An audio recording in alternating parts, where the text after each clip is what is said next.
আচ্ছা, আপনি কখনো শুনেছেন কোনো দেশ সমুদ্রের বুক থেকে জমি চুরি করে নিজের দেশ বড় করে ফেলছে? হ্যাঁ, নেদারল্যান্ডস ঠিক এটাই করেছে। এদের দেশের এক তৃতীয়াংশ জমি একসময় পানির নিচে ছিল। 1400 থেকে 1500 শতকের দিকে ডাচরা করুণ সমস্যায় পড়ে।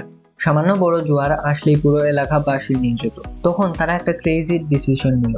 তারা সমুদ্রের সাথে যুদ্ধ করবে, তবে সরাসরি কোনো অস্ত্র দিয়ে নয়, বরং নিখুঁত ইঞ্জিনিয়ারিং কৌশল দিয়ে। তারা আবিষ্কার করলো পোল্ডিং সিস্টেম। এই সিস্টেমে প্রথমে সমুদ্রের মধ্যে বাঁধ তৈরি করা হতো এবং ওই অঞ্চলের পানি আটকে রাখা হতো। তারপর ওয়াইন্ডমিল দিয়ে পানি পাম্প করে বাইরে ফেলে দেওয়া হতো এবং ধীরে ধীরে বেরিয়ে আসতো শুকনো উর্বর জমি। এই পদ্ধতিতে ডাচরা আস্ত একটা নতুন স্টেট তৈরি করে ফেলেছে, যেখানে বর্তমানে লাখ লাখ মানুষ বসবাস করছে। সেখানে এক সময় সামুদ্রিক মাছেরা সাঁতার কাটত। এজন্যই বলা হয়ে থাকে the god created the world, but the Dutch created the Netherlands. এরকম আরো মাইন্ড ব্লোয়িং ইতিহাস জানতে ফলো করো ইনসাইড রাহাব।